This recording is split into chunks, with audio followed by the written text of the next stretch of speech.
Mr. Collins was not left long to the silent contemplation of his successful love.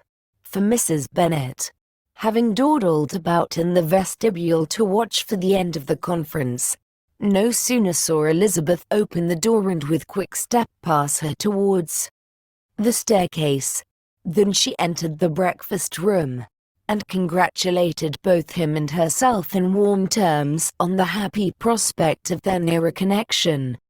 Mr. Collins received and returned these felicitations with equal pleasure, and then proceeded to relate the particulars of their interview, with the result of which he trusted he had every reason to be satisfied, since the refusal which his cousin had steadfastly given him would naturally flow from her bashful modesty and the genuine delicacy of her character. This information, however, startled Mrs. Bennet.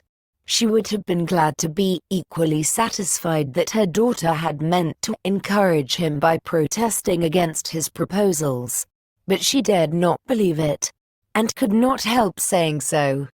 "But, depend upon it, Mr. Collins," she added, "that Lizzie shall be brought to reason. I will speak to her about it directly.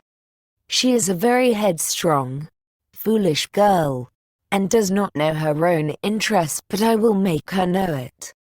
"Pardon me for interrupting you, madam," cried Mr. Collins, "but if she is really headstrong and foolish, I know not whether she would altogether be a very desirable wife to a man in my situation, who naturally looks for happiness in the marriage state.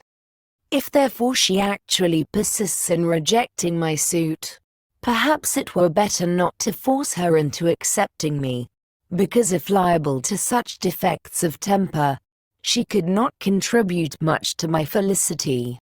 "Sir, you quite misunderstand me," said Mrs. Bennet, alarmed. "Lizzie is only headstrong in such matters as these. In everything else she is as good-natured a girl as ever lived. I will go directly to Mr. Bennet, and we shall very soon settle it with her, I am sure." She would not give him time to reply, but hurrying instantly to her husband, called out as she entered the library, "Oh, Mr. Bennet, you are wanted immediately. We are all in an uproar. You must come and make Lizzie marry Mr. Collins, for she vows she will not have him, and if you do not make haste he will change his mind and not have her." Mr. Bennet raised his eyes from his book as she entered, and fixed them on her face with a calm unconcern which was not in the least altered by her communication. "I have not the pleasure of understanding you," said he, when she had finished her speech. "Of what are you talking?" "Of Mr. Collins and Lizzie. Lizzie declares she will not have Mr. Collins, and Mr. Collins begins to say that he will not have Lizzie. And what am I to do on the occasion? It seems an hopeless business.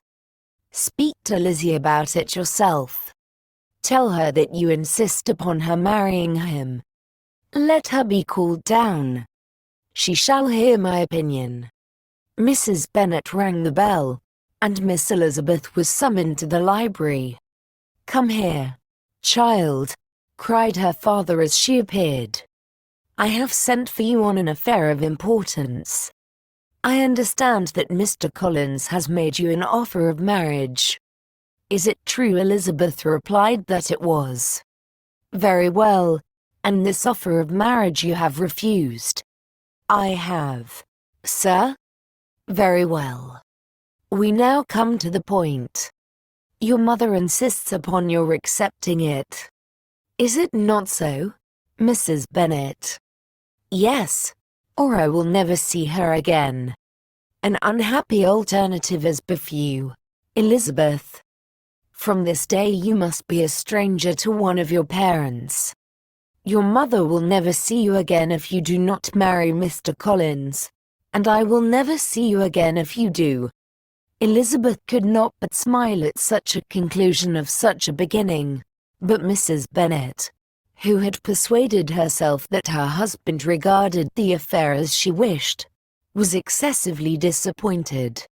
"What do you mean, Mr. Bennet? In talking this way you promised me to insist upon her marrying him." "My dear," replied her husband, "I have two small favors to request. First, that you will allow me the free use of my understanding on the present occasion, and secondly, of my room. I shall be glad to have the library to myself as soon as may be." Not yet, however, in spite of her disappointment in her husband, did Mrs. Bennet give up the point. She talked to Elizabeth again and again, coaxed and threatened her by turns. She endeavored to secure Jane in her interest, but Jane, with all possible mildness, declined interfering, and Elizabeth, sometimes with real earnestness, and sometimes with playful gaiety, replied to her attacks. Though her manner varied, however, her determination never did. Mr. Collins, meanwhile, was meditating in solitude on what had passed. He thought too well of himself to comprehend on what motives his cousin could refuse him, and though his pride was hurt, he suffered in no other way.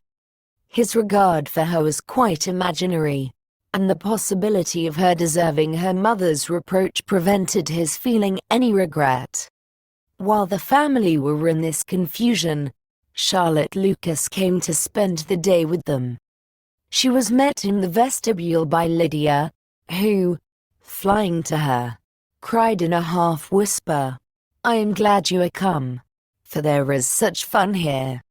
What do you think has happened this morning? Mr. Collins has made an offer to Lizzie, and she will not have him."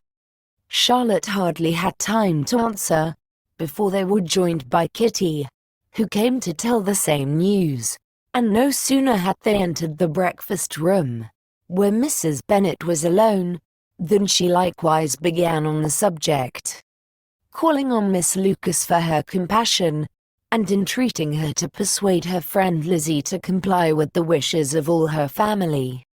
"Pray do, my dear Miss Lucas," she added in a melancholy tone, "for nobody is on my side. Nobody takes part with me. I am cruelly used.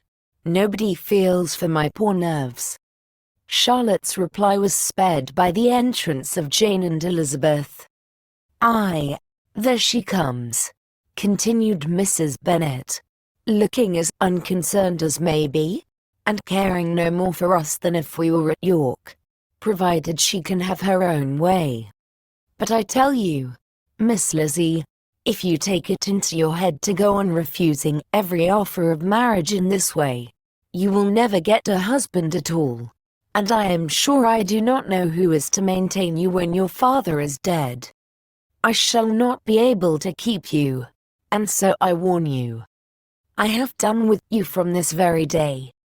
I told you in the library, you know, that I should never speak to you again, and you will find me as good as my word. I have no pleasure in talking to undutiful children. Not that I have much pleasure, indeed, in talking to anybody. People who suffer as I do from nervous complaints can have no great inclination for talking. Nobody can tell what I suffer. But it is always so. Those who do not complain are never pitied." Her daughters listened in silence to this effusion, sensible that any attempt to reason with her or soothe her would only increase the irritation.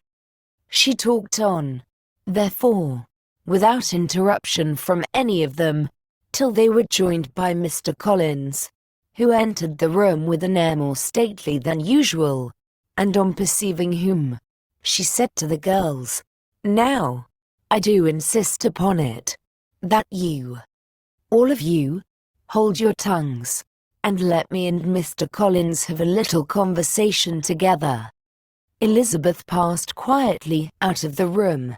Jane and Kitty followed, but Lydia stood her ground, determined to hear all she could, and Charlotte, detained first by the civility of Mr. Collins, whose inquiries after herself and all her family were very minute, and then by a little curiosity, satisfied herself with walking to the window and pretending not to hear. In a doleful voice Mrs. Bennet began the projected conversation. "No, Mr. Collins, my dear madam," replied he, "let us be forever silent on this point. Far be it from me," he presently continued, in a voice that marked his displeasure, "to resent the behavior of your daughter. Resignation to inevitable evils is the duty of us all, the peculiar duty of a young man who has been so fortunate as I have been in early preferment, and I trust I am resigned. Perhaps not the less so from feeling a doubt of my positive happiness had my fair cousin honored me with her hand. For I have often observed that resignation is never so perfect as when the blessing denied begins to lose somewhat of its value in our estimation. You will not, I hope, consider me as showing any disrespect to your family, my dear madam, by thus withdrawing my pretensions to your daughter's favor, without having paid yourself and Mr. Bennet the compliment of requesting you to interpose your authority in my behalf. My conduct may, I fear, be objectionable in having accepted my dismission from your daughter's lips instead of your own. But we are all liable to error. I have certainly meant well through the whole affair. My object has been to secure an amiable companion for myself, with due consideration for the advantage of all your family, and if my manner has been at all reprehensible, I here beg leave to apologize.